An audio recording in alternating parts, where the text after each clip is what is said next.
Bonjour à tous, c'est l'heure de votre quotidienne Quintet Flash et direction ce samedi l'hippodrome d'Anguien à l'occasion du prix du Roussillon.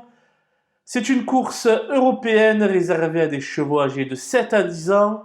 Ils seront 16 au départ et devront parcourir la distance de 2150 mètres. Le départ sera donné ici avec l'aide de l'autostart et ils seront 8 sur chaque ligne. Une épreuve assez difficile à déchiffrer où aucun concurrent ne se détache vraiment, mais il y a tout de même 4 ou 5 chevaux qui paraissent détenir une première chance. Et on voit ça tout de suite avec mon analyse.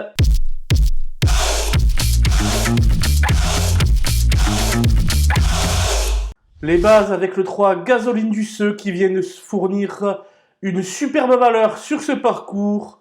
Depuis, son entraîneur lui a redonné de la fraîcheur. Elle forme un redoutable tandem avec Mathieu Abrivard et fait logiquement partie des prétendants au succès. Le 7 Falco des Rochers est un sujet de qualité très bien exploité par son mentor Axel Lenoir. Il ne gagne pas souvent certes, mais il répète souvent ses bonnes valeurs. Il retrouve Franck Nivard au sulky. Cela s'était produit une fois par le passé en août 2021 et cela s'était soldé par une belle deuxième place. Il fait ici partie des premières chances. L'As Goldmancourt monte en puissance au fil de ses sorties. Il vient de terminer troisième ici même sur plus long et s'était classé sixième non loin de Gasoline du Seu le 27 mai dernier. Sur ce parcours, assurément, il fait figure de solide point d'appui. Les opposants avec le 8 Enjoy the Game, qui devra s'élancer tout en dehors et qui va effectuer une grande rentrée. Pour autant, il a été double lauréat à l'automne dernier sur ce parcours. Et l'hiver passé à Vincennes, il avait devancé un certain Gaspard d'Angis, une sacrée référence. Même sans être à 100%, il devrait être dans le coup. Le 13 Girl de Bassière vient d'effectuer une rentrée discrète du côté de Caen. Cette fois-ci, elle sera mise en mode course et évoluera d'épée, soit sa meilleure configuration. Confiée à Alexandra Brivard avec qui elle s'était imposée lors de leur dernière association, elle va sûrement montrer du mieux. Le 14 Filarette du Verger ne déçoit que très rarement quand elle évolue, pieds nus. Elle revient sur le plateau de Soisy où elle a maintes fois été vue à son avantage. Sans aucun doute, elle peut regarder ses adversaires droit dans les yeux. Le 15 Galon de Vire ne s'était pas mal comporté dans la course référence du 27 mai dernier avec une 7ème place à la clé. Totalement déféré et drivé par François Lagadec, il avait trouvé son jour.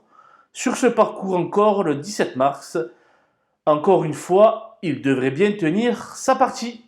Mon coup de poker sera le 10 Elixir Wind, auteur d'une superbe rentrée dans l'étape du GNT de Langon récemment. Seulement voilà, la deuxième course n'est souvent pas aussi bonne que la rentrée, et avec le numéro 10 derrière les ailes de la voiture, il devra certainement subir l'emprise du peloton. Malgré cela, il détient une chance théorique de premier ordre. Les outsiders avec le 6 Espoir des Champs qui s'était classé deuxième de Quintet à l'automne dernier sur ce parcours. Il a désormais 2 courses dans les jambes. Un réveil de sa part n'est donc pas à exclure. Le 9 Zinco Top n'est pas le concurrent le plus régulier du lot, mais sa dernière course à Mêlée du Maine était excellente puisqu'il n'a été battu qu'à 100 mètres du poteau après avoir longtemps animé.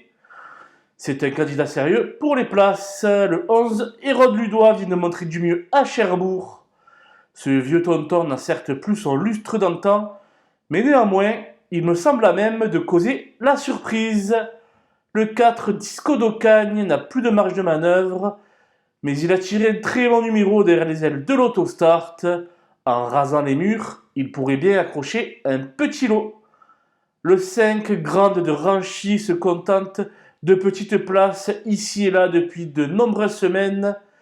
Selon moi, elle ne pourra compter que sur des défaillances pour intégrer la bonne combinaison du quintet.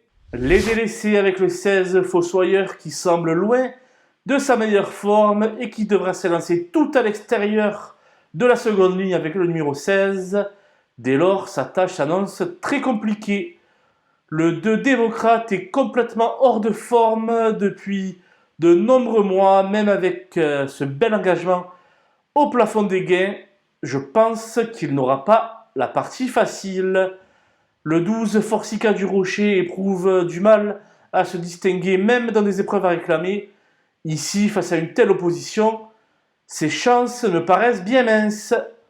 Voilà, nous avons fait le tour d'horizon de ces 16 partants de ce prix du Roussillon.